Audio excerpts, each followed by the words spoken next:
السلام عليكم ورحمة الله وبركاته. الحمد لله رب العالمين.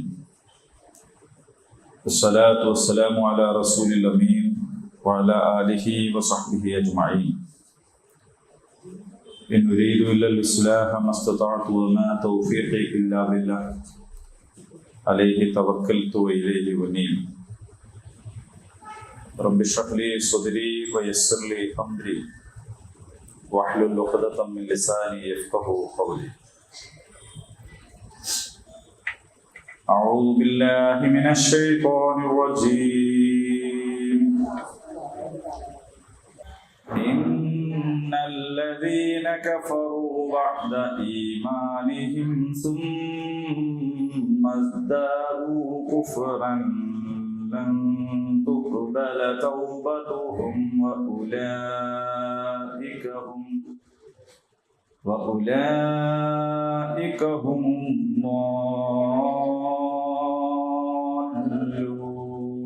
الضالون. إن الذين كفروا وماتوا وهم كفار فلن يقبل من أحدهم ملء الأرض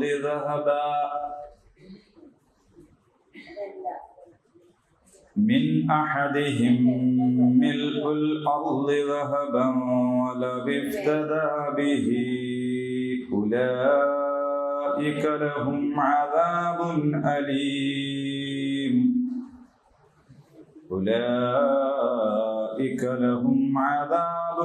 أليم وما لهم من ناصرين.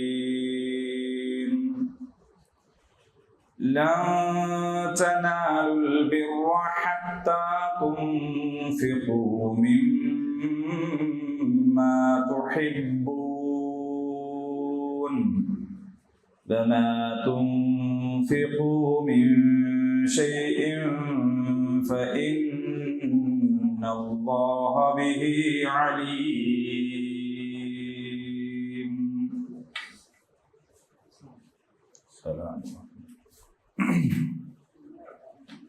സൂറ all Imran 89 വരെ പഠിച്ചു കഴിഞ്ഞതാണ്.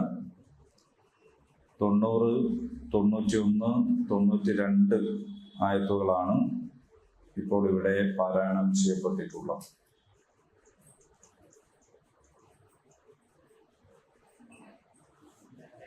എല്ലാം മറന്നുപോയോ? നോമ്പ് കുറെയൊക്കെ മറന്നുപോയ പോലെ ഉണ്ട്. അതെ അതൊക്കെ ഇങ്ങനെ ഒരു ഒക്കെ ഉണ്ടാവും. ഏതായാലും അള്ളാഹു നമ്മുടെ റമദാനിലെ എല്ലാ അമലുകളും കബൂൽ ചെയ്യുമാറാകട്ടെ. നോമ്പ്, രാത്രി നിസ്കാരങ്ങൾ, ദിക്ർ, ദുആകൾ, അങ്ങനെ ഒരുപാട് കാര്യങ്ങളൊക്കെ ചെയ്തു കൂട്ടിയിട്ടുണ്ട് അല്ലേ? ഖുർആനൊക്കെ നന്നായി പാരായണം ചെയ്ത് എത്ര പ്രാവശ്യം ഖത്തം തീർത്തു? 1. അന്നെ 2 ആളാണ്. ഇങ്ങനെ കാണിക്കണ എന്താ? മറ്റേ അറബ് വസന്തത്തിന്റെ വിജയം പോലെ. മാഷാ അല്ലാഹ്. എല്ലാവർക്കും കൂടി വേണ്ടി പോലെ ഒതിയും തോന്നുന്നു. കാരണം വേറെ ആരും മിണ്ടണില്ല. നിങ്ങൾ തന്നെ ഓതിയിട്ടുള്ളൂ 4. 1, 2. നിങ്ങൾ മുമ്പേ ഓതുന്ന ഖുർആൻ ക്ലാസ് കൊണ്ട് പ്രത്യേകിച്ച് പോകണമെന്നും ഉണ്ടായിട്ടല്ല. ഞാൻ മുമ്പേ ഓതുന്നത്. അപ്പൊ ഒരു പോരായാണല്ലോ നമ്മളൊക്കെ ഖുർആന്റെ ആൾക്കാരായിട്ട്. എന്ത് പറ്റി? ഓത്ത് വളരെ ആണുങ്ങൾ പിന്നെ പരിപാടി തന്നെയല്ലാന്ന് തോന്നുന്നു. അല്ല, പറഞ്ഞ് നടക്കണ്ട, ചോദിച്ചാ പറയാലോ. അതെ, നോമ്പ് വേഗം തീർന്നതാണ് പ്രശ്നം. പോരാ ഒന്നും കൂടി.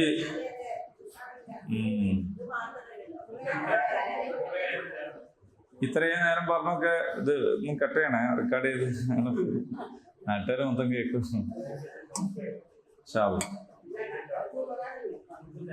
അല്ല, നിങ്ങൾ ഓതുന്നില്ല എന്നുള്ളത്.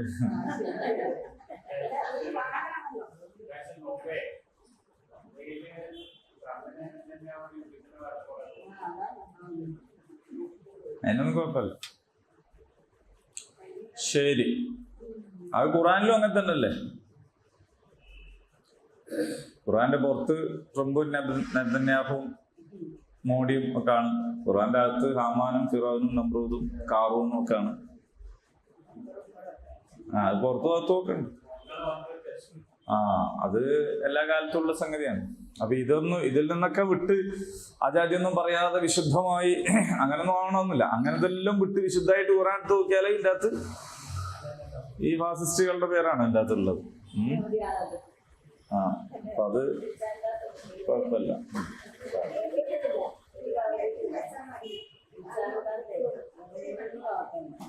അൽഹംദുലില്ലാഹ് അല്ലാഹു ബർക്കത്ത് ചെയ്യട്ടെ. അപ്പൊ ഈ 89 ആയത്തുകളുടെയും അർത്ഥവും വ്യാഖ്യാനവും അതിന്റെ വിശദീകരണവും ഒക്കെ നിങ്ങളെ മനസ്സിലിങ്ങനെ നിറഞ്ഞ് അതിങ്ങനെ പൂർണ്ണമായ ഓർമ്മയിൽ ഒക്കെ ഉണ്ടായി.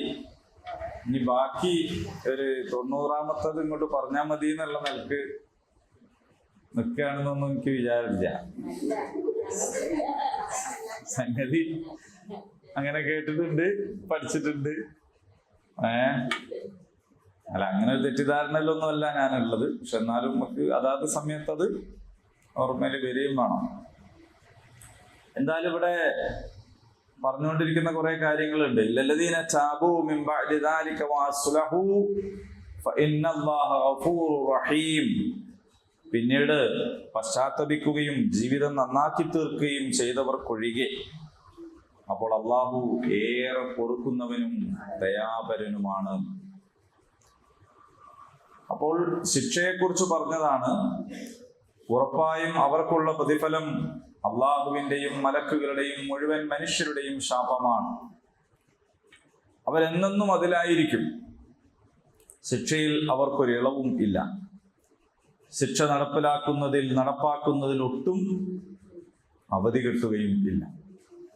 ഇല്ലല്ലദീന താബൂ, എന്നാൽ പിന്നീട് പശ്ചാത്തപിക്കുകയും ജീവിതം നന്നാക്കി തീർക്കുകയും ചെയ്തവർക്കൊഴികെ അപ്പോൾ അള്ളാഹു ഏറെ പൊറുക്കുന്നവനും ദയാപരനുമാണ്. ഇത്രയും പറഞ്ഞതിന്റെ ശേഷം പറയാണ്, ഇന്നല്ലദീന കഫറൂ, ഇന്ന തീർച്ചയായും, അല്ലദീന ഒരു കൂട്ടർ, കഫറൂ നിഷേധിച്ചവർ, കഫറ നിഷേധിച്ചു, കാഫിർ നിഷേധിക്കുന്നവൻ, കുഫർ നിഷേധം. നിങ്ങൾക്കും പറയാം, ഞാൻ മാത്രമല്ല നിങ്ങൾക്കും പറയാം. കഫറ എന്ന് പറഞ്ഞാല് നിഷേധിച്ചു, കുഫർ എന്ന് പറഞ്ഞാൽ നിഷേധം, കാഫിർ എന്ന് പറഞ്ഞാൽ നിഷേധിക്കുന്നു. ബഅദ എന്ന് പറഞ്ഞാൽ എന്താണ്? ശേഷം. ബഅദ. ഖബ്ല എന്ന് പറഞ്ഞാൽ എന്താണ്? മുമ്പ്. ഖബ്ല എന്ന് പറഞ്ഞാൽ മുമ്പ്. ഫൗഖ എന്ന് പറഞ്ഞാൽ മുകളിൽ. തഹ്ത എന്ന് പറഞ്ഞാൽ താഴെ. ഓക്കെ. പിന്നെ ഈമാനിഹിം, ഈമാൻ എന്ന് പറഞ്ഞാൽ എല്ലാവർക്കും അറിയാം, ഈമാൻ തന്നെ അല്ലേ? ഹും എന്ന് പറഞ്ഞാൽ അവർ, ഈമാനിഹിം അവരുടെ വിശ്വാസം. സുമ്മ എന്ന് പറഞ്ഞാൽ പിന്നീട്. ബഅദ എന്ന് പറഞ്ഞാൽ ശേഷം എന്നാണ്. സുമ്മ എന്ന് പറഞ്ഞാൽ പിന്നീട് എന്നാണ്. ഇസ്ദാദൂ കുഫ്റ, നിഷേധം വർദ്ധിക്കുകയും ചെയ്തവർ.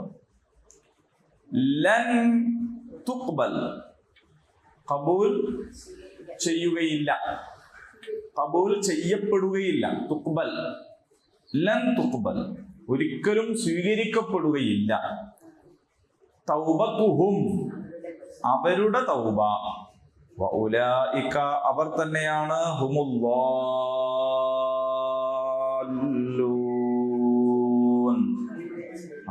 പിഴച്ചവർ. ആ വാല് എന്ന് ഓതുമ്പോ നമ്മള് ദീർഘമായി ഓതണം. നമ്മൾ മുമ്പ് സൂറത്തുൽ ഫാത്തിഹ പഠിച്ചപ്പോ തന്നെ പഠിച്ചതാണ്. അപ്പോ സത്യവിശ്വാസം സ്വീകരിച്ച ശേഷം സത്യനിഷേധികളായി മാറുകയും പിന്നീട് സത്യനിഷേധം വർദ്ധിക്കുകയും ചെയ്തവരുടെ പശ്ചാത്താപം അല്ലാഹു ഒരിക്കലും സ്വീകരിക്കുകയില്ല. അവർ തന്നെയാണ് വഴിപിഴച്ചവർ, ദുർമാർഗികൾ എന്നാണ്. ഈ ആയത്തിറങ്ങുമ്പോൾ യഹൂദികളായിട്ടുള്ള ആളുകൾ, ജൂതന്മാരായിട്ടുള്ള ആളുകൾ ഉണ്ട് അവിടെ. അവരുടെ ഇതിന്റെ പ്രഥമ സംബോധിതർ ആരാണെന്ന് ചോദിച്ചാൽ യഹൂദികളാണ്. അവര് ഈസാ അലൈഹിസ്സലാമിനെ നിഷേധിച്ചു. പിന്നീട് മുഹമ്മദ് നബി സല്ലല്ലാഹു അലൈഹി വസല്ലമയെയും നിഷേധിച്ചു. ആദ്യം അവര് തൗറാത്തിൽ വിശ്വസിച്ചു, പിന്നെയാണ് അവര് നിഷേധിക്കുന്നത്.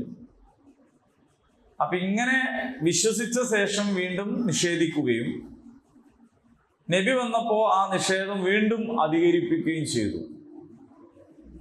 ഇതിനെ കുറിച്ചാണ് എന്ന് പറയപ്പെടുന്നുണ്ട്. ഒരു പ്രഥമ അഭിസംബോധിതർ അവരാണ്. അതേസമയം ഇത് അവർക്ക് വേണ്ടി മാത്രമുള്ളതല്ല, എല്ലാ കാലത്തേക്കുമുള്ള ആളുകൾക്ക് വേണ്ടിയുള്ളതാണ്. അതായത് വിശ്വസിക്കുകയും പിന്നീട് എന്തെങ്കിലുമൊക്കെ താല്പര്യം കാരണമായി അതിനെ നിഷേധിക്കുകയും ചെയ്ത ആളുകൾ, അങ്ങനെയുള്ള ചില ആൾക്കാരുണ്ട്. പിന്നീട് ആ നിഷേധത്തിൽ അവർ മുന്നോട്ട് പോയി, ഒടുവിൽ അവർ പശ്ചാത്തപിച്ചു. ആ പശ്ചാത്താപം അള്ളാഹ് സ്വീകരിക്കൂല എന്നാണ്. നമ്മൾക്ക് ഇടയിൽ തന്നെ നോക്കിയാൽ കാണാൻ പറ്റും, ചില ആൾക്കാര് അവര് തൗബ ചെയ്യും. എപ്പാ തൗബ ചെയ്യാം? ഒടുവിൽ തൗബ ചെയ്യും. ഒടുവിൽ തൗബ ചെയ്യാന്ന് പറഞ്ഞാല് ജീവിതത്തിന്റെ അവസാന സന്ദർഭത്തിൽ, ജീവിത സായാഹ്നത്തിൽ, ജീവൻ തൊണ്ടക്കുഴിയിൽ എത്തി നിൽക്കുമ്പോ ഫിറോന് അതിന്റെ അങ്ങേയറ്റായിരുന്നു ഒരു തൗബ. അത്രയും കാലം എവിടെയായിരുന്നു നിങ്ങള് എന്ന് ചോദിച്ചാൽ അവർ നിഷേധത്തിൽ കഴിയുകയായിരുന്നു. ചില ആളുകൾ വിചാരിക്കുന്നത് റമദാൻ മാസം കൊണ്ട് എല്ലാം പൊറുക്കപ്പെടുമല്ലോ, അപ്പോ ഒരു മാസക്കാലം തൗബയും ഇസ്തിഗ്ഫാറും ദുആകളും ഒക്കെ ആയിരിക്കും. പിന്നെ ശവ്വാലായി കഴിഞ്ഞാല് പിന്നെ വേറെ വയ്ക്കാണ്. പിന്നെ അടുത്ത റമദാനിൽ എന്താവും? സജീവമാവും. അപ്പൊ അത്രയും കാലത്ത് അത് മാഞ്ഞല്ലോ. വേറെ ചില ആൾക്കാര് ഇടക്കിടക്ക് ഹജ്ജിന് പോകും. ഒരു ഹജ്ജോട് കൂടിയിട്ട് എന്താവും? അതുവരെ ഉള്ളതൊക്കെ ക്ലിയർ ആയി. ഇനി അടുത്ത ഹജ്ജിനുള്ളത് വരെ നോക്കിയാൽ മതിയല്ലോ. ഇതൊന്നും വെറുതെ നമ്മുടെ സങ്കല്പം പറയല്ല, നമ്മുടെ സമൂഹത്തിൽ അങ്ങനെ ഉണ്ട്. കള്ളക്കണക്കുകളിലൂടെയും കള്ളക്കടത്തുകളിലൂടെയും കരിഞ്ചന്തയിലൂടെയും ഒക്കെ ധാരാളം സമ്പാദിച്ചിട്ട് കുറെ അങ്ങ് സദഖ ചെയ്യും. അപ്പൊ അതിലൂടെ ബാക്കിയൊക്കെ മാഞ്ഞു പോകുമെന്നാണ് അവർ കരുതുക. ഇനിയും ചില ആളുകളെ സംബന്ധിച്ചിടത്തോളം അവര് ഹജ്ജിന് തന്നെ പോവില്ല, അവസാനം പോവാൻ വിചാരിക്കും. കുറച്ചുകൂടി കഴിഞ്ഞിട്ട് പോകാം എന്ന് പറഞ്ഞാൽ എന്താ അതിന്റെ അർത്ഥം? കുറച്ചുകൂടിയൊക്കെ ചെയ്യട്ടെ എന്നാണ്. ചില മാഷുമാര് ബോർഡ് മയക്കിയപ്പോഴാണ് എല്ലാം എഴുതി അവസാനം ഒരു ഗ്യാപ്പുണ്ട്, അവിടെ എഴുതിയതിന് ശേഷം മയക്കുള്ളൂ. കാരണം ഒറ്റ മയക്കലും വെച്ചാൽ മതിയല്ലോ, ഇടയ്ക്കിടയ്ക്ക് ഇങ്ങനെ മയക്കണ്ട. അപ്പൊ ഇങ്ങനെയൊക്കെ ഉള്ളവരുടെ തൗബ അള്ളാഹു സ്വീകരിക്കൂല. അള്ളാഹു തൗബ സ്വീകരിക്കുന്നവരാണ്. ഇന്നഹു കാന തവ്വാബ, അള്ളാഹു ഏറ്റവും കൂടുതൽ തൗബ സ്വീകരിക്കുന്നവനാണ് എന്നൊക്കെ പറഞ്ഞ് അള്ളാഹ് തന്നെ പറയാണ്. ഇത്തരം ആളുകളിൽ നിന്ന് അള്ളാഹു തൗബ സ്വീകരിക്കുകയില്ല. അൽ-ഫാത്തിഹ, അൽ-ബഖറ, ആലു ഇംറാൻ 4-ാമത്തെ അധ്യായം ഏതാണ്? ഞാൻ അതുകൊണ്ടാ പറഞ്ഞ നിങ്ങൾ ഖുർആൻ ഓതണം ചെയ്യാന്ന്. ഉറപ്പിച്ചോ? അപ്പൊ അതിൽ 17-ാമത്തെ ആയത്തിൽ അള്ളാഹു പറയാണ്, ഇന്നമ തൗബതു അലല്ലാഹി ലില്ലദീന യഅമലൂന സ്സൂഅ ബിജഹാലത്തിൻ ثم يتوبون من قريب فأولئك يتوب الله عليهم وكان الله عليما حكيما. അറിയുക, അറിവില്ലായ്മ കാരണം തെറ്റു ചെയ്യുകയും ഒട്ടും വൈകാതെ പശ്ചാത്തപിക്കുകയും ചെയ്യുന്നവർക്കുള്ളതാണ് പശ്ചാത്താപം. തൗബ ആർക്കുള്ളതാണ്? ഇപ്പൊ ഞാൻ പറഞ്ഞിട്ടുണ്ട്, ഖുർആനിനെ തന്നെ വിശദീകരിക്കും.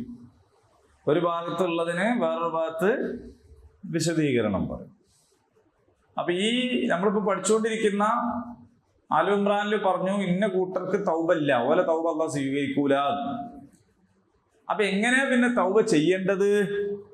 അതാണ് സൂറത്തു നിസായില് ഈ പറയുന്നത്. യഥാർത്ഥത്തിലുള്ള തൗബ ആരുടേതാണ്? ഇന്നമത് തൗബതു അലല്ലാഹി ലില്ലദീന യഅ്മലൂന സ്സൂഅ ബിജഹാലത്തിൻ സുമ്മ യതൂബൂന മിൻ ഖരീബ്. അറിയുക, അറിവില്ലായ്മ കാരണം തെറ്റു ചെയ്യുകയും ഒട്ടും വൈകാതെ പശ്ചാത്തപിക്കുകയും ചെയ്യുന്നവർക്കുള്ളതാണ് തൗബ. فأولئك يتوب الله عليهم وكان الله عليما حكيما. അവരുടെ പശ്ചാത്താപം അള്ളാഹു സ്വീകരിക്കും.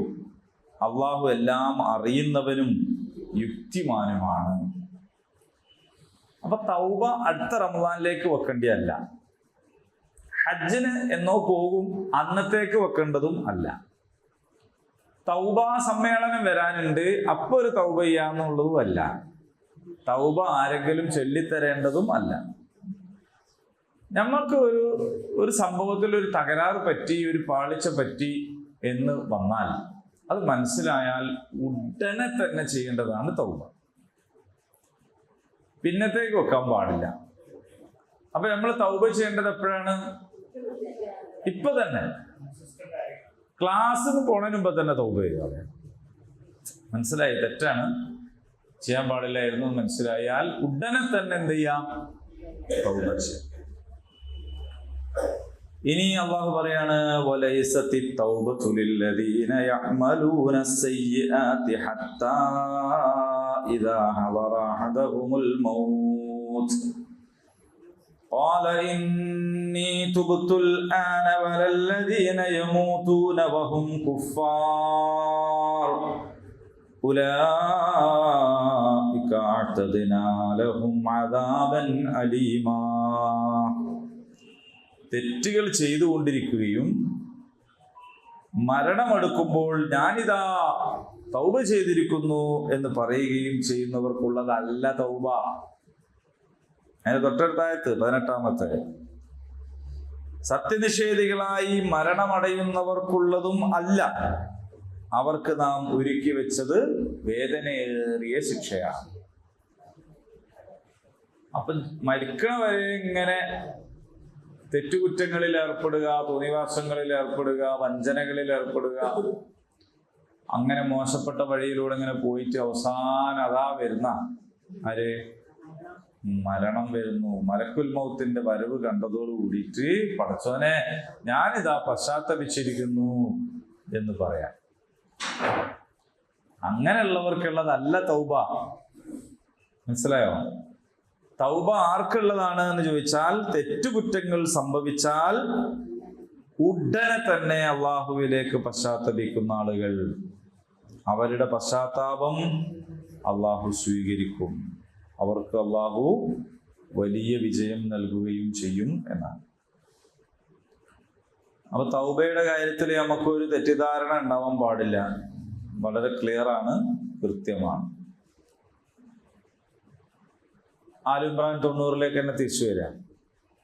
ഇപ്പൊ നമ്മൾ അതിന്റെ ഇടക്ക് നോക്കിയ സൂറത്ത് ഏതേനും? സൂറത്ത് നിസാ 17-18. ഓക്കെ. ഇന്നല്ലദീന കഫറൂ ബഅദ ഈമാനിഹിം സുമ്മ ഇസ്ദാദൂ കുഫ്റ ലൻ തുഖ്ബല തൗബതുഹും വഉലൈക ഹുമുൽ ളാല്ലൂൻ. സത്യവിശ്വാസം സ്വീകരിക്കുകയും അതിനുശേഷം സത്യനിഷേധികളായി മാറുകയും പിന്നീട് സത്യനിഷേധം വർദ്ധിക്കുകയും ചെയ്തവരുടെ പശ്ചാത്താപം അള്ളാഹു ഒരിക്കലും സ്വീകരിക്കൂല. അവർ തന്നെയാണ് ദുർമാർഗികൾ. ശരിക്കും പറഞ്ഞാൽ ഈ അവരിൽ പലർക്കും പശ്ചാത്തപിക്കാൻ തന്നെ തോന്നൂല. ഇല്ല, ഓൽക്ക് തോന്നൂല, ഒരു ദുർമാർഗത്തിലായിരിക്കും. മരിക്കാൻ നേരത്തെ ഓൽക്ക് തോന്നണ്ടേ? തോന്നിയാലല്ലേ ഓരോരുത്തരുടെയും ചിന്ത അതിനനുസരിച്ചാ പിന്നെ സെറ്റാവുക. അങ്ങനെ നന്നാവില്ല എന്നാണ് അള്ളാഹ് പറഞ്ഞത്. എപ്പോ? ഏറ്റവും ഒടുവിൽ ജീവിതത്തിന്റെ അവസാനം വരെ സത്യനിഷേധത്തിൽ തന്നെ തുടർന്ന് മരണത്തെ മുന്നിൽ കാണുമ്പോൾ തൗബ ചെയ്താൽ അള്ളാഹ് സ്വീകരിക്കൂല. നേരത്തെ വായിച്ചില്ലേ സൂറത്തുൻ നിസായിൽ? അങ്ങനെയുള്ളൊരു ഘട്ടത്തിലാണ്. അതേ സമയത്ത് ഏത് കുറ്റവും ഏത് തെറ്റും അള്ളാഹു പൊറുക്കും, അതിന് സംശയമൊന്നുമില്ല. പക്ഷെ എന്ത് ചെയ്യണം? ഒരാൾക്ക് തെറ്റാണെന്ന് ബോധ്യപ്പെട്ട ഉടനെ തന്നെ തൗബ ചെയ്യണം, തിരുത്തണം, പിന്നെ മാറരുത്. പക്ഷെ നമുക്കൊക്കെ തടസ്സം എന്താന്ന് വെച്ചാൽ പലജാതി തടസ്സങ്ങളുമാണ്. ഞാനിപ്പോ ഈ അബൂ താലിബ് പറഞ്ഞല്ലോ, നിങ്ങൾ മാറി മാറി മാറി എന്ന് പറഞ്ഞപ്പോ അബൂ താലിബ് തന്നെ ഞാനിപ്പോ ഇത്രയും കാലം നേതാവൊക്കെ ആയി, കുറേശികളുടെ കാര്യപ്പെട്ട ആളൊക്കെ ആയി ഇങ്ങനെ ജീവിച്ചിട്ട് ഇപ്പൊ ലാസ്റ്റ് വെച്ചിട്ട് ഞാനിത് വേണ്ടാന്ന് വെച്ചാല് അതൊരു മോശമല്ലേ? ഓലെന്ത് വിചാരിക്കും എന്നുള്ളതാണ്. ഇത്രയും കാലം ഞാൻ കുറേശ്ശിയുടെ നേതാവായി നടന്നിട്ട് അവസാനം വെച്ചിട്ട് ഞാനിപ്പോ ലൈന് മാറിയാല് അവരെന്താ ഓല് വിചാരിക്കണ്ട, മതി, സംഗതി തീരുമാനമായി. അപ്പോ എപ്പോഴാണോ ഞാൻ പോയ ലൈൻ ക്ലിയർ ആയിരുന്നില്ല, ഇതല്ലായിരുന്നു ഞാൻ ശരിക്കും തന്നെ പോകേണ്ട ലൈൻ എന്ന് ഒരാൾക്ക് തോന്നിയാൽ ഉടനെ എന്ത് ചെയ്യണം? അങ്ങനെ മാറൽ എളുപ്പമുള്ള കാര്യമൊന്നുമല്ല, വളരെ വളരെ പ്രയാസകരമാണ്. ഒരു സംഗതിയിൽ നിന്നും കൊണ്ട് മാറുക എന്ന് പറഞ്ഞാൽ നമ്മൾ രാത്രി കിടക്കുന്നിടത്തു നിന്ന് മാറിക്കിടക്കൽ തന്നെ ഏറെ ത്യാഗം ആവശ്യപ്പെടുന്ന ഒരു സംഗതിയാണ്. അന്ന് ഉറങ്ങണ്ടെന്ന് വെച്ചാലും വേണ്ടിയില്ല ആർക്കും. ചില ആൾക്കാർ അങ്ങനെ ശീലമുള്ളവർ കേട്ടോ, ഇന്ന് ഉറങ്ങിയില്ലെങ്കിലും വേണ്ടിയില്ല വിചാരിക്കും. കാരണം എന്താ? സാധാരണ കിടക്കുന്നിടത്തുനിന്ന് ഇങ്ങോട്ട് മാറിക്കണം.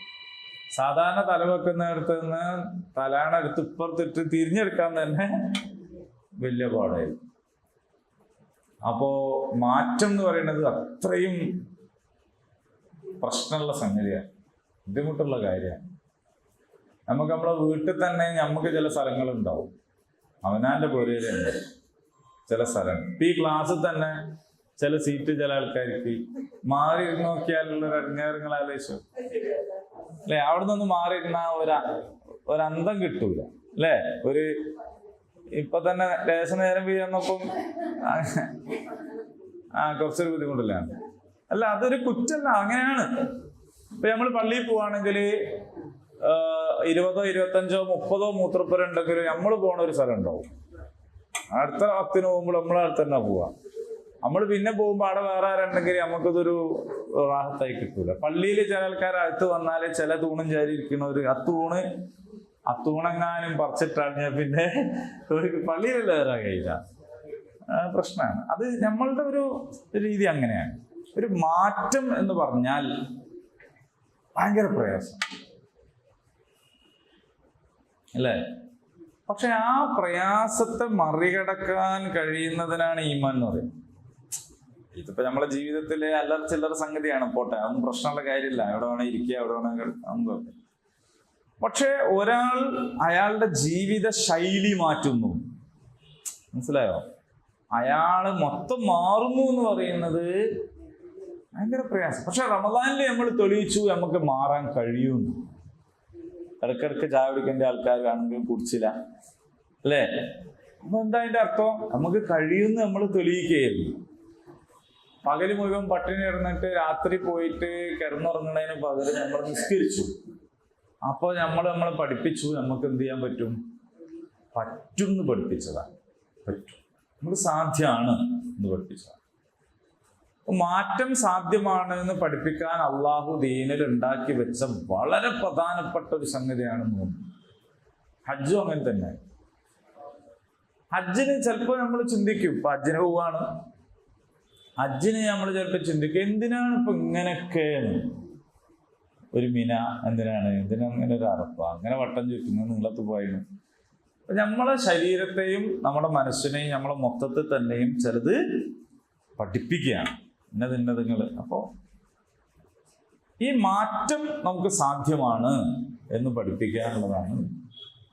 നമ്മുടെ ജീവിതത്തിൽ, നമ്മുടെ ജീവിത കാഴ്ചപ്പാടുകളിൽ, നമ്മുടെ ശൈലികളിൽ, നമ്മുടെ പ്രവർത്തന രീതികളിലൊക്കെ ഇതുവരെ നമ്മൾ എന്താണോ പരിചയിച്ചു പോകുന്നത് അത് വേണ്ടെന്ന് വെച്ചിട്ട് അടുത്തതിലേക്ക് പ്രവേശിക്കുക. ശിർക്ക് ചെയ്തുകൊണ്ടിരുന്ന, വിഗ്രഹാരാധന നടത്തിക്കൊണ്ടിരുന്ന, മക്കയിൽ കഅബയുടെ ചുറ്റും നടന്ന് പല ജാതി ദുരാചാരങ്ങൾ ചെയ്തുകൊണ്ടിരുന്ന ആൾക്കാർ എന്ത് ചെയ്യാണ്? മാറുകയാണ് ചെയ്തത്. നമ്മളെ മാഷുമാരെ നമ്മളെ പഠിപ്പിച്ചത് ചെറുപ്പകാലങ്ങളിലുള്ള ശീലം മറക്കുമോ മനുഷ്യനുള്ള കാലം. ഇതാദ്യം തന്നെ പഠിപ്പിച്ചുകൊണ്ട് നമ്മൾ തീരുമാനിച്ച് നമ്മൾ മാറൂല, ഞാൻ ഇങ്ങനെയാണ് എന്ന് തീരുമാനിച്ചു. അള്ളാഹ് ഖുർആനിൽ പഠിപ്പിച്ചു അങ്ങനെയല്ല. ജാലവിദ്യക്കാര്, ചെറുപ്പത്തിലെ വിഗ്രഹാരാധന നടത്തിയ ആൾക്കാര് ഫിറഔൻ വിളിച്ചപ്പോൾ വന്നു. എന്തിനാ വന്നത്? മൂസാ നബിനെ തോൽപ്പിക്കാനാണ്. പക്ഷേ അവര് മാറി. എപ്പം മാറി? അപ്പൊ തന്നെ മാറി. മക്കയിലെ മുശ്രിക്കുകൾ അങ്ങനെ. നബി സല്ലല്ലാഹു അലൈഹി വസല്ലമയെ കൊല്ലാൻ വന്ന ഉമർ റളിയല്ലാഹു അൻഹു മാറി. അപ്പൊ ചെറുപ്പകാലങ്ങളിലുള്ള ശീലങ്ങളൊക്കെ നമുക്ക് മാറ്റാൻ കഴിയും. ചുട്ടയിലെ ശീലം ചുടല വരെ കൊണ്ട് നടക്കേണ്ട കാര്യമൊന്നുമില്ല. അതിന്റെ ഇടയ്ക്ക് വെച്ച് മാറ്റണം. ഇതാണ് പഠിപ്പിക്കുക. അങ്ങനെ മാറ്റാതെ ജീവിതത്തിൽ അലമ്പായിട്ട് നടന്ന് അവസാനം അയാളത് വരുന്ന ആര്? മലക്കുൽ മൗത്ത് വരുമ്പോ ഞാൻ മാറി, അസ്തഗ്ഫിറുല്ലാഹ്, അൽഹംദുലില്ലാഹ്, ലാ ഇലാഹ ഇല്ലല്ലാഹ് എന്ന കൂടി പറഞ്ഞിട്ട് കാര്യമില്ല എന്നാണ് പറഞ്ഞതിന്റെ കാര്യം. അല്ല, എന്നെ നോക്കിയിട്ട് കാര്യമില്ല, സംഗതിയിലുള്ളതല്ല ഇപ്പൊ ഞാൻ പറഞ്ഞത്. അതുകൊണ്ട് വേഗം മാറിക്കോളി. ഇനിയോ അതിന്റെ വിശദീകരണമാണ്. ഇന്നല്ലദീന കഫറൂ വമാതു വഹും കുഫാറുൻ ഫലൻ യുഖ്ബല മിൻ അഹദിഹിം മിൽഉൽ അർളി ദഹബ. ദഹബ് എന്ന് പറഞ്ഞാൽ സ്വർണം. ഇപ്പൊ പറഞ്ഞാൽ വേഗം മനസ്സിലാവും. ഇന്നല്ലദീന കഫറൂ, നിശ്ചയമായും സത്യത്തെ നിഷേധിച്ച ആളുകൾ, വമാതു, അവർ മരിച്ചുപോയി. എങ്ങനെയാ മരിച്ചത്? വഹും കുഫാർ, അവർ നിഷേധികളായിരിക്കെയാണ് മരിച്ചത്. സത്യത്തെ നിഷേധിച്ചു. മരണം തൊണ്ടക്കുഴിയിൽ, ജീവൻ തൊണ്ടക്കുഴിയിൽ എത്തി നിൽക്കുമ്പോൾ പശ്ചാത്തപിച്ചിട്ട് കാര്യമില്ല എന്ന് പറഞ്ഞു. പക്ഷെ ഈ കൂട്ടര് അവിടെയും പശ്ചാത്തപിച്ചില്ല. അവരെന്ത് ചെയ്തു? മരിച്ചു. എങ്ങനെയാ മരിച്ചത്? വഹും കുഫാർ. അങ്ങനെയാണെങ്കിൽ ഫലൻ യുഖ്ബല, സ്വീകരിക്കപ്പെടുകയില്ല, മിൻ അഹദിഹിം, അവരിൽ ഒരാളിൽ നിന്നും സ്വീകരിക്കൂല. മിൽഉൽ അർള്, ഭൂമി നിറയെ. ഈ മിൽ നമ്മൾ എല്ലാ ദിവസവും പറയുന്ന ഒരു വാക്കാണ്. Very good. റബ്ബനാ വലക്കൽ ഹംദ് മിൽഅ അസ്സമാവാതി വമിൽഅൽ അർള് വമിൽഅ മാ ശിഅ്ത മിൻ ശൈഇൻ ബഅദ്. എപ്പോഴാ പറയല്?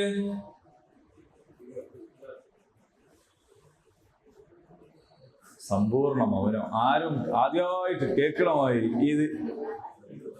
എപ്പോഴാ പറയല്? അതെപ്പോഴാ പറയല് ഞാൻ ചോദിച്ചത്. ഇത്തിക്കാഫിലോ? എഴുത്തിതാല്. കൊറേ കാര്യങ്ങൾ അറിയുന്നോണ്ട് ഏതാണെന്ന് ഒറ്റതകിട് മനസ്സിലാവില്ല. പെട്ടെന്ന് ചോദിക്കുമ്പോ ആണ്. അതെ, അത് നീ ചോദിക്കണ ആളോട് പറയണം. നിങ്ങൾ കുറേശ്ശെ ബർസഖിൽ മലക്ക് വന്നിട്ട് ചോദിക്കും, മൻ റബ്ബുക. നിങ്ങൾ അങ്ങനെ ചോദിക്കില്ലേ, പെട്ടെന്ന് ചോദിക്കില്ലേ. ഞങ്ങളിതെല്ലാം പഠിച്ചു വെച്ചാണ്. മിൽ എന്ന് പറഞ്ഞാൽ നിറയെ. അപ്പൊ റബ്ബന, ഞങ്ങളുടെ നാഥ, ലക്കൽ ഹംദ്, നിനക്കാണ് സ്തുതി, മിൽഅ സമാവാത്ത്, ആകാശം നിറയെ നിനക്കാണ് സ്തുതി, വമിൽഅൽ അർള്, ഭൂമി നിറയെ നിനക്കാണ് സ്തുതി, വമിൽഅ മാ ശിഅ്ത മിൻ ശൈഇ, അതിന് ശേഷം നീ എന്തെല്ലാം ഉദ്ദേശിക്കുന്നു അതൊക്കെ നിറച്ചു. കാരണം ആകാശം നിറച്ചു എന്ന് പറഞ്ഞിട്ടും മതിയാവുന്നില്ല, ഭൂമി നിറച്ചു എന്ന് പറഞ്ഞിട്ടും മതിയാവുന്നില്ല, പിന്നെ ഈ എന്തെല്ലാം ഉദ്ദേശം അതൊക്കെ നിറച്ചു, നിനക്കാണ് സ്തുതി എന്ന് പറയുന്നു. പറഞ്ഞുകൊണ്ട് മാത്രം കാര്യമില്ല, അങ്ങനെ ആവണം. മിൽഉൽ അർള്, ഭൂമി നിറയെ, ദഹബ, സ്വർണം.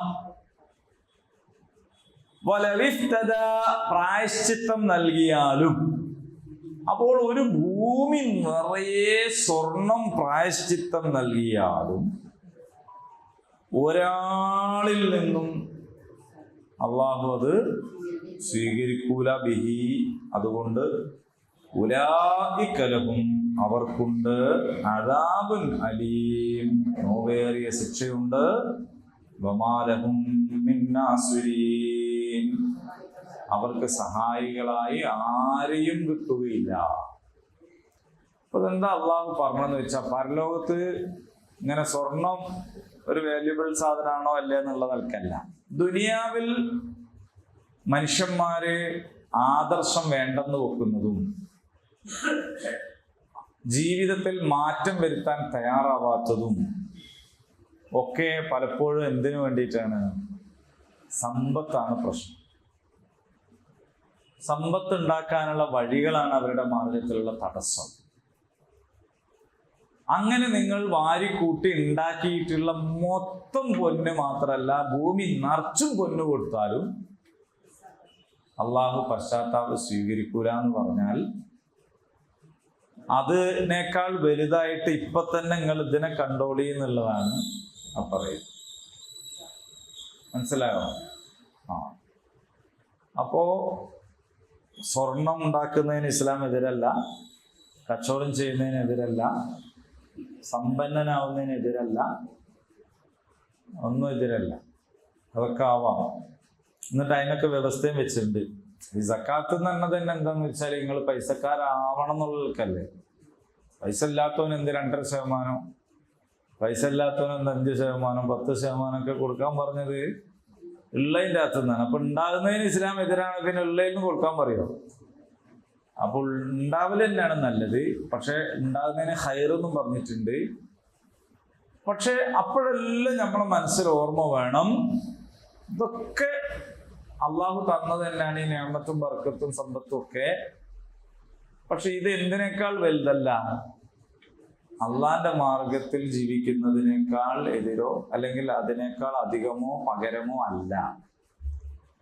നിങ്ങൾക്ക് ചിലപ്പോൾ ദുനിയാവില് നിങ്ങൾ ചെയ്യുന്ന എല്ലാ വേണ്ടാധീനങ്ങളെയും ഈ പൈസ കൊണ്ട് മൂടാൻ പറ്റും. ദുനിയാവില് മൂടാൻ. നിങ്ങളുടെ സ്വഭാവം വളരെ മോശം ശേഷം നിങ്ങൾ ആൾക്കാരെ ചീത്ത പറയും. ഒരാളെ കിട്ടിയാൽ അയാളെ ഇട്ടിട്ട് ഇങ്ങനെ അലക്കും. എന്നാലും നിങ്ങളെ ആള് വരും, നിങ്ങൾ അയാൾക്ക് സംഭാവന കൊടുക്കെങ്കിൽ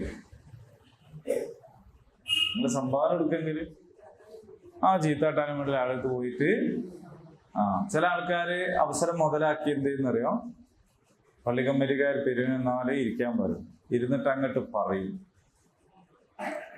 പറഞ്ഞ് അവസാനം 2 ലക്ഷം ഉറുപ്പികയും കൊടുക്കും. അതുവരെ പറഞ്ഞത് മൊത്തം എന്തായി? ന്യായീകരിക്കപ്പെടും. അല്ല, ഒരു അഭിപ്രായം പറഞ്ഞല്ല, അതിനിപ്പോ എന്താ? ഇത് തരാത്തവൻ പറഞ്ഞു നോക്കണം. അപ്പൊ ആണ് പോയ ആൾക്കാരെ സ്വഭാവം ശരിക്കറിയാം. ഓനങ്ങനെ എന്തിനാ അതിൽ ഇടപെടേണ്ട ആവശ്യം എന്നാൽ ചോദിക്കാം, അല്ലേ? തിരിച്ചു നമ്മൾ ചോദിക്കും. ഒരാളൊരു അഭിപ്രായം പറഞ്ഞു വിമർശിച്ച നമ്മളെന്ത് പറയും? ഓനിപ്പോ ഇങ്ങനെ പറയാൻ നിൽക്കണ, ഓനില്ല എന്തെങ്കിലും ചെയ്തു എന്നാണ് എന്ന് ചോദിക്കൂ. അപ്പൊ ചെയ്താൽ എന്തില്ല, ഓൻ എന്തെങ്കിലും ചെയ്തിരുന്നെങ്കിൽ, ഓനാണ് മൊത്തം നമുക്ക് സാമ്പത്തിക സഹായം ചെയ്യുന്നതെങ്കിൽ പിന്നെ ഓൻ കുറച്ച് പറഞ്ഞാലും തെറ്റില്ല. ചില ആൾക്കാർ മക്കളെ കാര്യത്തിലും അങ്ങനെ തന്നെയാണ്. മക്കൾ ചെയ്യുന്ന എല്ലാ നീതികേടും പൊറുക്കപ്പെടും. എന്തുണ്ടാവണോ? മക്കൾ നന്നായിട്ട് പൈസ ചെലവാക്കെങ്കിൽ പിന്നെ ആ മോൻ പറയണത് തന്നെയാണ് നീതി, ആ മോൻ പറയണതാണ് ന്യായം എന്ന് വരും.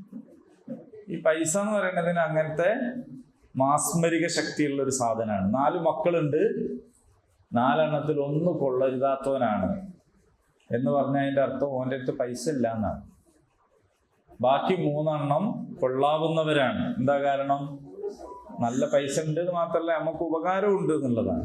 എങ്ങനെയാ ഓൻ ആ പൈസ ഉണ്ടാക്കുന്നത് എന്നുള്ളത് നമ്മളെ സംബന്ധിച്ചെന്തല്ല വിഷയമല്ല. ഈ 4ാമത്തെ കൊള്ളരുതാത്തവനായത് ഒരു പക്ഷെ എന്തായിരിക്കും? അവിഹിത മാർഗത്തിൽ ഒന്നും വേണ്ടാന്ന് തീരുമാനിച്ചതിന്റെ പേരിലായിരിക്കും. പക്ഷെ നമുക്ക് ആരാണ് പ്രധാനമാവുക എന്ന് ചിന്തിച്ചാണ്. അപ്പൊ സമ്പത്ത് എന്ന് പറയുന്നതിന് അങ്ങനെ ഒരു മാസ്മരിക സംഭവമുണ്ട്. പൊന്ന് അല്ലെ, പൊന്നിന് അങ്ങനെ ഒരു സാധനം, പൊന്നാണല്ലോ മുഖ്യമായൊരു സാധനം. അപ്പോ അള്ളാഹ് പറയാണ്, നിങ്ങൾ പശ്ചാത്തപിക്കേണ്ട കാലത്തും നേരത്തും പശ്ചാത്തപിച്ചിട്ടില്ലെങ്കിൽ പിന്നെ നിങ്ങളൊരു ഭൂമി നിറച്ചും പൊന്നുമായിട്ട് വന്നിട്ടും കാര്യമില്ല കേട്ടോ. കുറച്ചല്ല, ഭൂമി നിറച്ചും പൊന്നുണ്ടോന്നാലും അള്ളാഹു ആ പശ്ചാത്താപം സ്വീകരിക്കില്ല. എന്നാലും ആ ഭൂമി നിറച്ചും പൊന്നുണ്ടെന്നെങ്കിലും കാര്യമുണ്ടോ? അതുമില്ല. ഭൂമി നിറച്ചും പൊന്നുണ്ടായിട്ട് കാര്യമുണ്ടോ? നമുക്ക് വിശക്കുന്നു, നമ്മളൊരാൾ റൂമിൽ കൂട്ടിയിട്ടു, എന്നിട്ട് സ്വർണ്ണ ബിസ്ക്കറ്റ് തന്നു, തിന്നാൻ കഴിയോ? തിന്നാൻ കഴിയോ? ഒരു പവന് തന്നെ എത്ര വില? അപ്പൊ അങ്ങനത്തത് 2 പെട്ടി നിറച്ചും സ്വർണ്ണ ബിസ്ക്കറ്റ് തിന്നാൽ എന്തായിരിക്കും അതിൻ്റെ ഒരു വില? ശരിക്കും വലിയ ബിസ്ക്കറ്റ് ഫാക്ടറി തന്നെ തുടങ്ങാനുള്ള പൈസ അത് വിറ്റാ കിട്ടും. പക്ഷെ റൂം പൂട്ടിയിട്ടിരിക്കുകയാണ്. ഇതിനേക്കാൾ നല്ലത് ആ 10 റുപ്യന്റെ പാർലേജി ബിസ്ക്കറ്റ് അല്ലേ? വിശക്കുമ്പോ ഇതിനെന്തെങ്കിലും കാര്യമുണ്ടോ?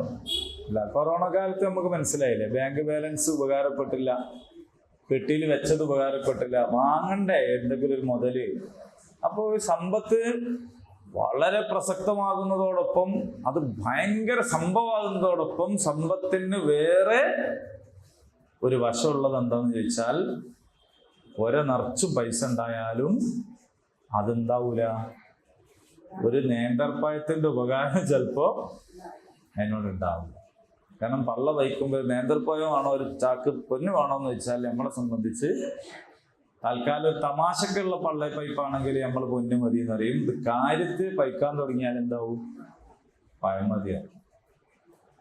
അപ്പൊ നിങ്ങൾ ഒരു ഭൂമി നിറയെ പൊന്നും കൊണ്ടുവന്നാലും അള്ളാഹു അതൊന്നും പ്രായശ്ചിത്തമായി സ്വീകരിക്കുകയില്ല കേട്ടോ. നിങ്ങൾ നേരത്തിനും കാലത്തിനും എന്ത് ചെയ്യണം? അള്ളാഹുവെ തിരിച്ചറിയുകയും മനസ്സിലാക്കുകയും ചെയ്ത് പശ്ചാത്തപിച്ച് ലൈന് മാറ്റി കൊടുക്കണം, റൂട്ട് മാറ്റണം, വണ്ടി മാറി കയറണം. അപ്പൊ നിങ്ങൾ പോയിക്കൊണ്ടിരിക്കുന്ന വണ്ടി എങ്ങോട്ടാണ്? ലലാലത്തിലേക്കാണെന്ന് മനസ്സിലായാൽ ഉടനെ ചങ്ങല പിടിക്കുക, വണ്ടി നിൽക്കുക. തീവണ്ടിയിൽ ചങ്ങല പിടിച്ചാൽ വണ്ടി നിൽക്കും. എന്നിട്ട് ഇറങ്ങിയിട്ട് ഇപ്പുറത്തെ ഭാഗത്തേക്കുള്ള വണ്ടിയിൽ കയറണം.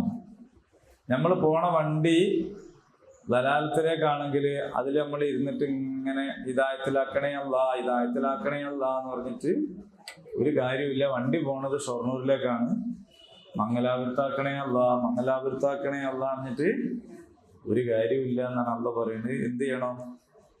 അടുത്ത സ്റ്റോപ്പിൽ ഫറോക്കിൽ എത്തുമ്പോൾ നിർത്തുക, ഇറങ്ങുക, കുറച്ച് ഞങ്ങോട്ടൊരു വണ്ടി വരും, അതിൻ്റെ അകത്ത് കയറാം, എന്നിട്ട് തോർക്കുക മംഗലാപുരത്താക്കണേ അല്ലാ. കാരണം അഥവാ അത് കല്ലായിൽ നിന്നു പോയാലോ, അങ്ങനെ നിന്നുകൊണ്ടിരിക്കാനാണ് തോർക്കുന്നത്.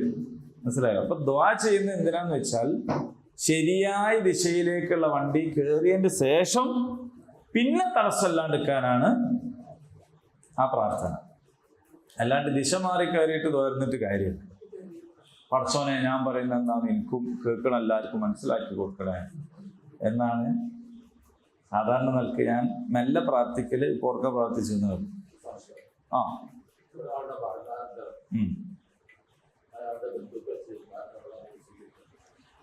പാസ് മാർക്ക് ഉണ്ടെങ്കിൽ സ്വീകരിക്കപ്പെടും. ഒരാൾക്ക് സ്വന്തം നിലക്ക് പാസ് മാർക്ക് ഉണ്ടെങ്കിൽ അയാളുടെ ദർജ വർദ്ധിക്കാനും അയാൾക്ക് കൂടുതലായിട്ട് പദവികൾ കിട്ടാനും അത് ഉപകാരപ്പെടും. അതോ പാസ് മാർക്ക്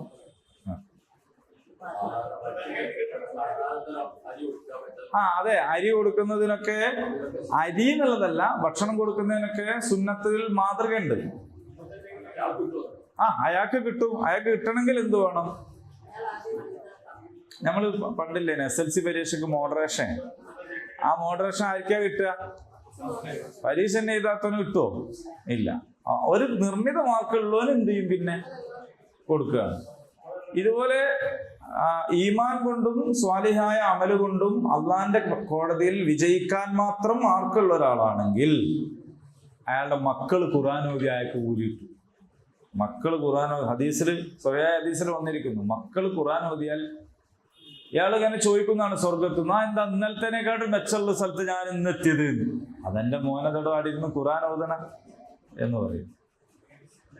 മനസ്സിലാവുന്നുണ്ടോ? പക്ഷെ ആദ്യം എന്ത് ചെയ്യണം? അവിടെ എത്തണം. അത് എത്താത്ത ഒരുത്തനെ എന്ത് ചെയ്യാൻ പറ്റൂല, ഇതിലേക്ക് കൺവേർട്ട് ചെയ്യിക്കാൻ കഴിയില്ല. അരി കൊടുക്കുന്നത് മരണശേഷം, നമ്മുടെ നാട്ടിലാണ് അരി, മക്കൾക്ക് അരി ആയിരിക്കൂല കൊടുത്തത്.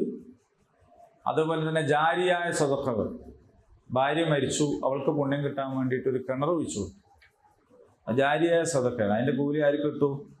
ഭാര്യക്കും കിട്ടും, ഈ കുഴിച്ചെടുത്താക്കും കിട്ടും.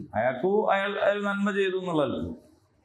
അതേപോലെ ഹജ്ജ് ഒക്കെ കടമുള്ള മാതാപിതാക്കളാണെങ്കിൽ മക്കള് ഹജ്ജ് ചെയ്യുമല്ലോ.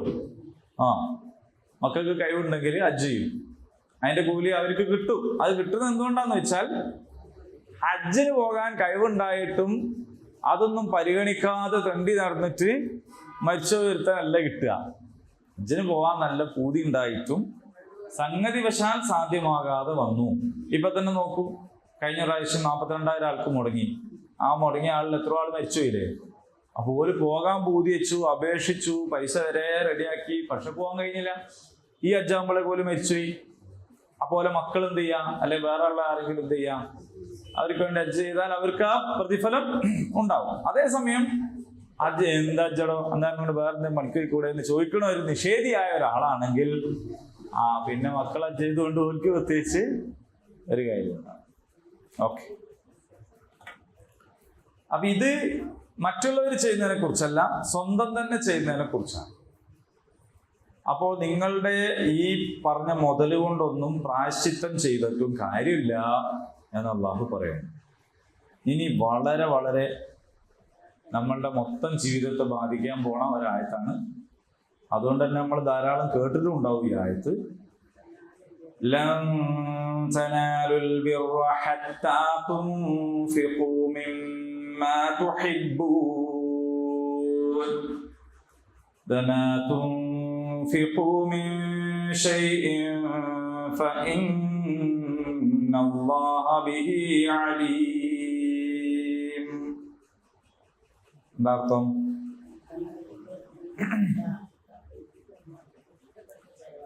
ലൻ തനാലു, നിങ്ങൾ നേടുകയില്ല, അൽ ബിർ, പുണ്യം നേടുകയില്ല, ഹത്താ തുൻഫിഖൂ, നിങ്ങൾ ചെലവഴിക്കുന്നത് വരെ, മിമ്മാ തുഹിബ്ബൂൻ, എന്തെങ്കിലും എന്നല്ല, നിങ്ങൾക്കുള്ള സമ്പത്ത് ചെലവഴിക്കുന്നത് വരെയെന്നോ നിങ്ങളുടെ മറ്റെന്തെങ്കിലും സ്വത്തുവകകൾ ചെലവഴിക്കുന്നത് വരെയെന്നോ ഒന്നുമല്ല കേട്ടോ. അതൊക്കെ വേറെ പറഞ്ഞിട്ടുണ്ട്. നിങ്ങൾ ഇഷ്ടപ്പെടുന്നതിൽ നിന്ന് നിങ്ങൾ ചെലവഴിക്കുന്നത് വരെ. വമാ തുൻഫിഖൂ, നിങ്ങൾ ചെലവഴിക്കുന്നത് മിൻ ഷൈഇൻ, ഒരു വസ്തുവിൽ നിന്ന്, ഫഇന്നല്ലാഹ, നിശ്ചയമായും അല്ലാഹു ബിഹി, അതിനെ കുറിച്ച് അലീം, നന്നായി അറിയുന്നവനാണ്. നാട്ടുകാർക്ക് അറിയില്ല. നാട്ടുകാർക്ക് അറിയോ? നിങ്ങൾ ഒരാൾക്ക് ഒരു സാധനം കൊടുക്കുന്നത് നിങ്ങൾക്ക് വേണ്ടതാണോ വേണ്ടാത്താണോ നാട്ടുകാർക്ക് അറിയില്ല. പക്ഷെ അള്ളാഹുവിന് അറിയാം. എന്തറിയാം? ഈ കൊടുക്കുന്നത് ഓക്ക് വേണ്ടാത്തതല്ല, വേണ്ടിയതാണ്, ഇഷ്ടപ്പെട്ടതാണ്, ഇത്രയും കാലം കിട്ടണമെന്ന് വിചാരിച്ച് കൊതിച്ച് നിന്നിരുന്ന ഒരു സാധനമാണ് ഇപ്പോൾ എന്ത് ചെയ്യുന്നത്, അള്ളാന്റെ കൂലി ഉദ്ദേശിച്ച് വേറെ ആൾക്ക് കൊടുക്കണമെന്ന് ആർക്കറിയാം? അള്ളാഹ്. അതേപോലെ ഇനി മോശമാണെങ്കിലും അത് അള്ളാഹ്ക്കറിയാം. നമ്മൾ വിചാരിക്കും, ഓ ഇത്ര നല്ലൊരു സാധനം എനിക്ക് തന്നു, എന്താ വന്ന് തന്നതെന്നുള്ളത് ആർക്കറിയാം? അള്ളാഹ്ക്കറിയാം. അപ്പോൾ നിങ്ങൾ പുണ്യം നേടുകയില്ല, നിങ്ങൾ ഇഷ്ടപ്പെടുന്നത് മൊത്തം എന്ന് പറഞ്ഞില്ല കേട്ടോ. ഇവിടെ മിമ്മാ തുഹിബ്ബൂൻ എന്നാണ് പറഞ്ഞത്. ഇഷ്ടപ്പെടുന്നതിൽ നിന്ന് നിങ്ങൾ ചെലവഴിക്കുന്നത് വരെ നിങ്ങൾ പുണ്യം നേടുകയില്ല എന്നാണ്. അപ്പൊ ഈ ആയത്തിറങ്ങിയപ്പോ പിന്നെ അവിടെ ഭയങ്കരമായ സംഭവങ്ങളൊക്കെ ഉണ്ടായി.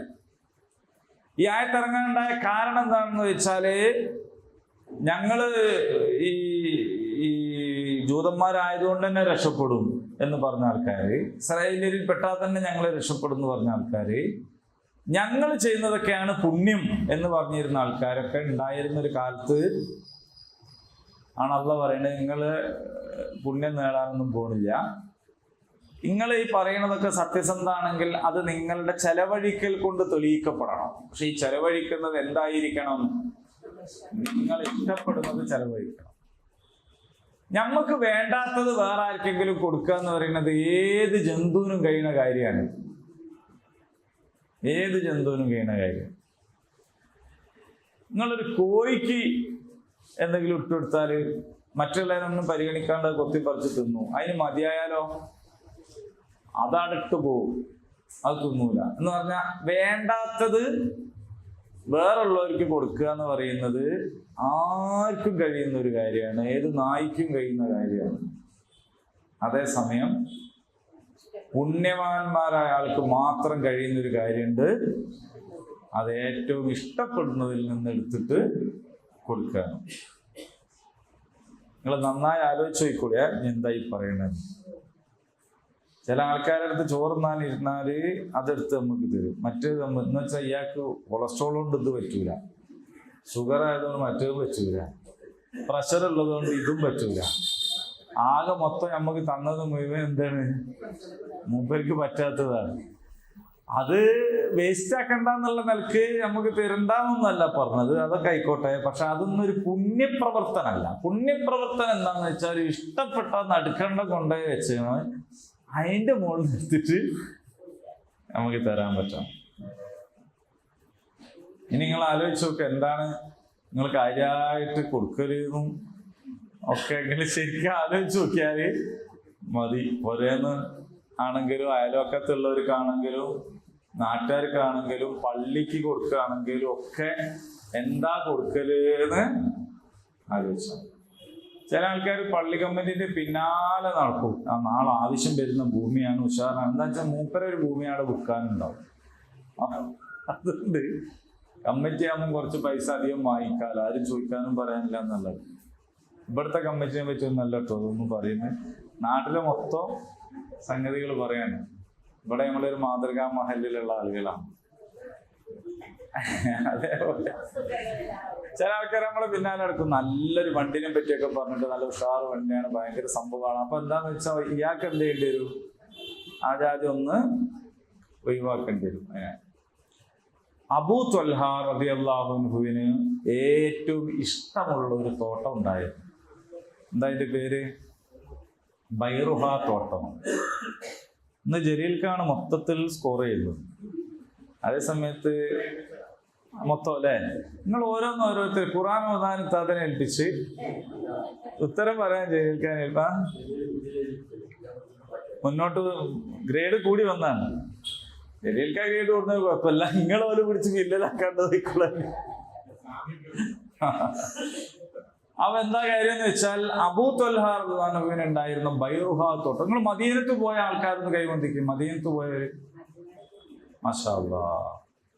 അന്ന മാസമൊക്കെ വൈദ്യ വയ്ക്കലിട്ട് പോയല്ല. ആ പോവാൻ പൂതിയുള്ളവരൊന്ന് കൈവന്തിക്കും, പോവാൻ പൂതിയുള്ളവർ. ആ ഓക്കെ.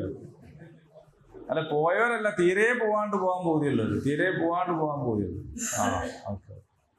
പുതിയായിട്ട് ഇങ്ങനെ ഇരുന്നിട്ട് കാര്യമില്ല, അതിനുള്ള പണിയെടുക്കണം. അപ്പൊ അവിടെ പിന്നെ ഈ ബൈറുഹ തോട്ടം നിന്ന സ്ഥലം കൂടി ഇപ്പോ പള്ളിയുടെ ഭാഗമായിട്ട് എടുത്തിട്ടുണ്ട്. അപ്പൊ അവിടെ പോയാൽ ഇവിടെ ബൈറുഹ തോട്ടമായിരുന്നു നിങ്ങൾ അങ്ങനെ ഒന്നാരും പറഞ്ഞില്ല. അറിയുന്ന ആൾക്കാർ നിങ്ങളെ കൂടെ ഉണ്ടെങ്കിൽ കാണിച്ചു തരുന്ന സ്ഥലത്താണ്. അതിന് ചെറിയ അടയാളങ്ങളൊക്കെ അവിടെ രേഖപ്പെടുത്തി വെച്ചതുണ്ട്. അപ്പോ ഇത് അബൂ ത്വൽഹ റളിയല്ലാഹു അൻഹുവിന് വളരെ ഇഷ്ടപ്പെട്ട ഒരു തോട്ടമായിരുന്നു. അങ്ങനെ ഉണ്ടാവുമല്ലോ ചിലത്, തോട്ടങ്ങൾ കുറെ ഉണ്ടെങ്കിലും ചിലതിനോടൊരു പ്രത്യേക ഇഷ്ടം. അങ്ങനെ നബി സല്ലല്ലാഹു അലൈഹി വസല്ലമയുടെ അടുത്ത് വന്നിട്ട് പറഞ്ഞു, അല്ലാഹുവിന്റെ റസൂലേ, ഞാൻ ഈ തോട്ടം ദീനിന്റെ മാർഗത്തിൽ കൊടുക്കുകയാണ്. അത് ആ പറയണത് മനസ്സിലാവണമെങ്കിൽ ആ തോട്ടത്തിനോടുള്ള അദ്ദേഹത്തിന്റെ ഇഷ്ടം മനസ്സിലായാലാണ് നമുക്കത് മനസ്സിലാവും. ഇത് ഞാൻ അങ്ങോട്ട് കൊടുക്കുക. അപ്പോ ഒരു 2 ഏക്കർ സ്ഥലമുണ്ട്, അതിലൊരു 10 സെന്റ് സ്ഥലം പള്ളിക്ക് കൊടുത്താല് അവിടെ പള്ളി വരും. അപ്പൊ പള്ളി വന്നാൽ അതിന്റെ ചുറ്റുപാടും എന്താവും? കടകളൊക്കെ വരും. പള്ളിയും കടകളൊക്കെ വന്നാൽ ബാക്കിയുള്ള വിജനമായി കിടക്കുന്ന ഈ സ്ഥലത്തിന് വില കൂടും. അതുകൊണ്ട് നിങ്ങൾ ആ 10 സെന്റിൽ പള്ളി ഉണ്ടായിക്കോളി എന്ന് പറയുന്നൊരു മനസ്സുണ്ട്. എന്തിനാന്ന് വെച്ചാൽ ഈ ബാക്കി സ്ഥലത്തിനും കൂടി വില കിട്ടാൻ വേണ്ടിയിട്ടുള്ള മനസ്സാണ്. ബസ് സ്റ്റാൻഡ് കൊടുക്കണ എത്രയോ ആൾക്കാരുണ്ട്. എന്തൊരു നല്ല മനുഷ്യനാണ്. കാരണം ബസ് തിരിക്കാനും കൂടി സ്ഥലമില്ലാത്തടത്ത് ബസ് സ്റ്റാൻഡ് വന്നാൽ എന്താവും? ആരും കാറാത്ത ശ്രദ്ധിക്കാത്ത ഈ മൂലയിൽ കിടക്കുന്ന സ്ഥലം എന്താവും? അതൊക്കെ പിന്നെ ബിസിനസ്സാണ് കേട്ടോ. അതിലൊന്നും വേറെ സംഗതിയൊന്നുമില്ല. നമ്മളെ സംബന്ധിച്ച് അൽഹംദുലില്ലാ അത്രയെങ്കിലും നല്ല കക്കോടിക്ക് ഒരു ബസ് സ്റ്റാൻഡ് ഉണ്ടാവുമല്ലോ എന്ന് വിചാരിച്ചാൽ മതി. അപ്പോ എല്ലാ ബസ്സും എന്ത് ചെയ്യുന്നു? ആ റൂട്ടിന് പോകുന്നു. അദ്ദേഹത്തിന്റെ പറമ്പിലൂടെ തിരിച്ചു വരുമ്പോ ആ പോണ വൈക്കും വരുന്ന വൈക്കും ഒക്കെ ഉള്ള സ്ഥലത്തിന് വില കൂടും. ഷോപ്പിംഗ് കോംപ്ലക്സ് ഉണ്ടാക്കുന്നത്. അപ്പൊ പലതിനും വേണ്ടി ആളുകൾ പലതും കൊടുക്കുന്നത്. പക്ഷെ ഈ തോട്ടത്തിനോടുള്ള സ്നേഹം, അതിനോടുള്ള ഹുബ്ബ് മനസ്സിലാവുമ്പോഴാണ് അതിന്റെ ഗൗരവം മനസ്സിലാവുക. അദ്ദേഹം എന്ത് ചെയ്തു? നബി സല്ലല്ലാഹു അലൈഹി വസല്ലം അതിനും മേലാണല്ലോ. റസൂലുള്ളാഹി സ്വല്ലല്ലാഹു അലൈഹി വസല്ലം പറഞ്ഞു, അബൂ തൽഹ ഈ ഒരു കാര്യം ചെയ്യും, എൻ്റെ നിയ്യത്ത് അൽഹംദുലില്ലാ അള്ളാഹു സ്വീകരിക്കും. ഈ അതെൻ്റെ കുടുംബത്തിന് കൊടുക്കുക.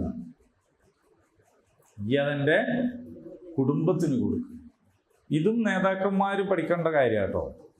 നേതാക്കന്മാരെന്ന് പറഞ്ഞാല് എന്നാ പിന്നെ ഇവനെ നല്ലോണം നമുക്ക് കിട്ടുന്ന ഇങ്ങോട്ട് അങ്ങനൊന്നല്ല. ചില ആളുകളോട് ചിലത് അങ്ങോട്ടും പറയാണ്, ഇത് നിങ്ങളാടെ ഇന്ന ആവശ്യത്തിനെടുത്തോ, നിങ്ങളെ മക്കൾക്ക് കൊടുത്തോ, അല്ലെങ്കിൽ അങ്ങനെയും പറയാൻ കഴിയും. അങ്ങനെ അദ്ദേഹത്തിന്റെ കുടുംബത്തിനാണ് അത് വഖഫ് ചെയ്യുന്നത്, ബൈറുഹാവത്തോ. അപ്പൊ അങ്ങനെ ആണ്. അപ്പൊ നിയ്യത്തിൽ എന്തായി? ആ തോട്ടം വരികയും ചെയ്തു, എന്നാൽ അത് കുടുംബത്തിന് കിട്ടിച്ചു. ഇങ്ങനെ കുറെ സംഭവങ്ങൾ ചരിത്രത്തിൽ നമുക്ക് കാണാൻ കഴിയും. ഇബ്നു ഉമർ ഒരു അടിമപ്പെണ്ണുണ്ടായിരുന്നു, മർജാന എന്നുള്ള പേര്. അപ്പൊ അവരെ ഏറ്റവും ഇഷ്ടമായിരുന്നു ഒരു ഉണ്ടാവില്ല, നമ്മളെ പണിക്കാരുടെ നമുക്ക് ഏറ്റവും ഇഷ്ടമുള്ള ഒരാളുണ്ടാവും. അയാൾക്ക് വേറെ ആൾ ശമ്പളം കൊടുക്കാതെ നമ്മൾ അതിനെക്കാട്ട് ശമ്പളം കൊടുത്തപ്പോൾ തന്നെ നിർത്തുമല്ലോ. ഇബ്നു ഉമർ ഇവരെ അങ്ങ് സ്വതന്ത്രമാക്കി. കാരണം ഏറ്റവും ഇഷ്ടപ്പെടുന്ന അള്ളാന്റെ മാർഗത്തിൽ എന്ന് പറഞ്ഞപ്പോൾ അവരെ സ്വതന്ത്രയാക്കിക്കൊണ്ടാണ് അങ്ങനെ ബിർറ് എന്ന് പറയുന്ന ഒരുപാട് ചരിത്രത്തിൽ നമുക്ക് ഇതുമായിട്ടുള്ള അനുഭവങ്ങൾ കാണാൻ പറ്റും. ബിർറ് എന്ന് പറയുന്നത്, പുണ്യം കരസ്ഥമാക്കുക എന്ന് പറയുന്നത് വളരെ പ്രധാനപ്പെട്ട കാര്യമാണ്. അതിനെന്ത് വേണം ചോദിച്ചാൽ ഏറ്റവും ഇഷ്ടകരമായത് എന്താണോ അത് കൊടുക്കണം. ഇനി നമ്മൾ പഠിച്ച 2-ാം അധ്യായം നമ്മൾ പഠിച്ചതാണ്. ഏതാ 2-ാമത്തെ അധ്യായം? അൽ ബഖറയിലെ 177-ാമത്തെ ആയത്ത്. അതിൽ അല്ലാഹു പറയുന്നുണ്ട്, ലൈസൽ ബിർറ അൻ തുവല്ലു വുജൂഹക്കും ഖിബ്ലൽ മശ്രിഖി വൽ മഗ്രിബി വലാകിന്നൽ ബിർറ മൻ ആമന ബില്ലാഹി വൽ യൗമിൽ ആഖിർ വൽ മലായികതി വൽ കിതാബി والنبيين وآتى المال على حبه ذوي القربى واليتامى والمساكين وابن السبيل والسائلين وفي الرقاب وأقام الصلاة وآتى الزكاة والموفون بعهدهم إذا عاهدوا والصابرين في البأساء والضراء وحين البأس أولئك الذين صدقوا وأولئك هم المتقون. നിങ്ങൾ കിഴക്കോട്ടോ പടിഞ്ഞാറോട്ടോ മുഖം തിരിക്കുന്നതല്ല പുണ്യം. അപ്പൊ ബിർറ് എന്താണ് എന്ന് ഖുർആനിൽ വേറെ സ്ഥലത്തും പറഞ്ഞിട്ടുണ്ട്. എന്താണ് പുണ്യം? അള്ളാഹുവിലും അന്ത്യദിനത്തിലും മലക്കുകളിലും വേദഗ്രന്ഥങ്ങളിലും നബിമാരിലും വിശ്വസിക്കുക, സമ്പത്തിനോട് ഏറെ പ്രിയമുണ്ടായിരിക്കെ, കേട്ടോ, സമ്പത്തിനോട് ഏറെ പ്രിയമുണ്ടായിരിക്കെ അത് അടുത്ത ബന്ധുക്കൾക്കും അനാഥർക്കും അഗതികൾക്കും വഴിയാത്രക്കാർക്കും ചോദിച്ചു വരുന്നവർക്കും അടിമമോചനത്തിനുമൊക്കെ നൽകുക. ഇതാണ് പുണ്യം. ഇങ്ങോട്ടോ തിരിഞ്ഞോ, അങ്ങോട്ട് തിരിഞ്ഞോ, അങ്ങോട്ട് തിരിഞ്ഞോ എന്നുള്ളതല്ല പുണ്യം. പുണ്യം ഇതാണ്. നമസ്കാരം നിലനിർത്തുക, സക്കാത്ത് നൽകുക, കരാറിൽ ഏർപ്പെട്ടാൽ അവ പാലിക്കുക, പ്രതിസന്ധികളിലും വിപൽ ഘട്ടങ്ങളിലും യുദ്ധവേളകളിലും സബറുള്ളവരാവുക.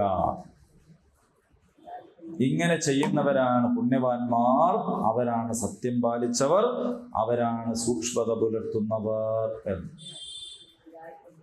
പിന്നെ അതേ അധ്യായത്തിൽ തന്നെ അള്ളാഹു പറഞ്ഞു, നമ്മൾ പഠിച്ചതാണ്, 189 ആയത്തിൽ പറഞ്ഞു, 188, 189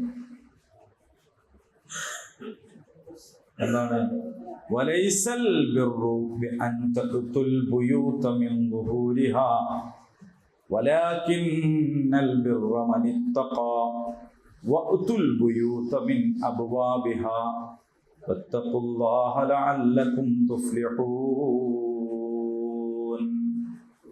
എന്താണ്? നിങ്ങൾ വീടുകളുടെ പിൻഭാഗത്തൂടെ പ്രവേശിക്കുന്നതിൽ പുണ്യൊന്നുമില്ല. അള്ളാഹുവിനെ സൂക്ഷിച്ച് ജീവിക്കലാണ് യഥാർത്ഥത്തിലുള്ള ബിർറ്. അതിനാൽ വീടുകളുടെ മുൻവാതിലൂടെ തന്നെ പ്രവേശിച്ചോളൂ. അള്ളാഹുവിനെ സൂക്ഷിക്കുക, എങ്കിൽ നിങ്ങൾ വിജയം വരിച്ചേക്കും. അപ്പോൾ എന്തെങ്കിലും ചെറിയ ചില പരിപാടികൾ, ചില വിക്രസ് ഒപ്പിച്ചാലൊന്നും കിട്ടുന്നതല്ല എന്ത്? പുണ്യം.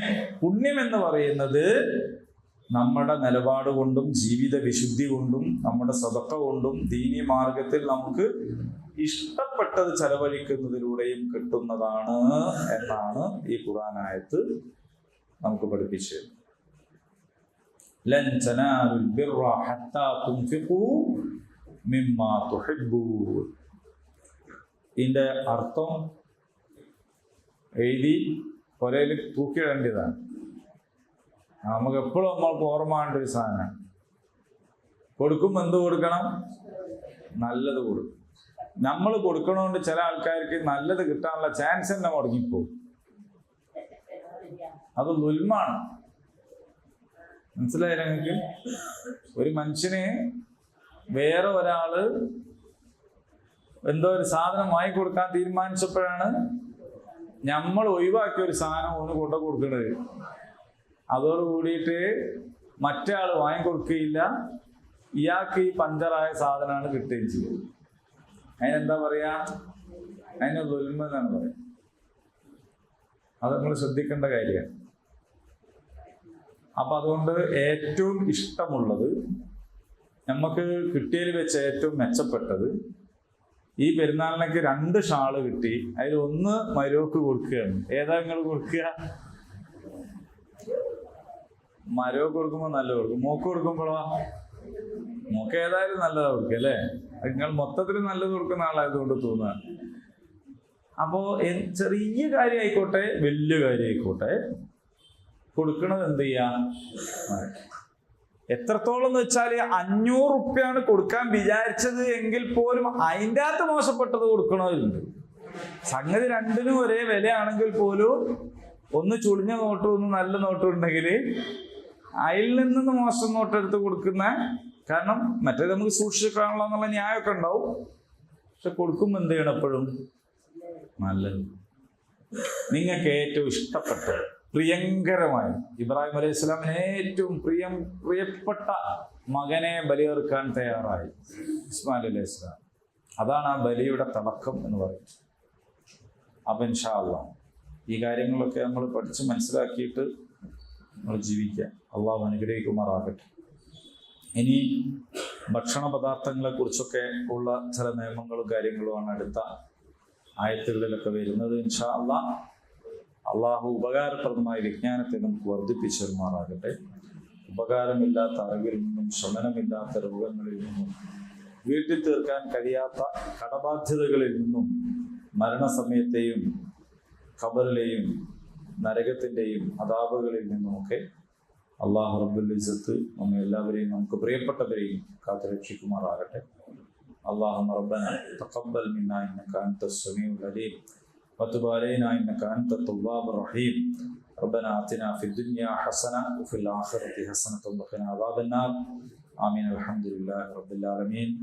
السلام عليكم ورحمة الله وبركاته.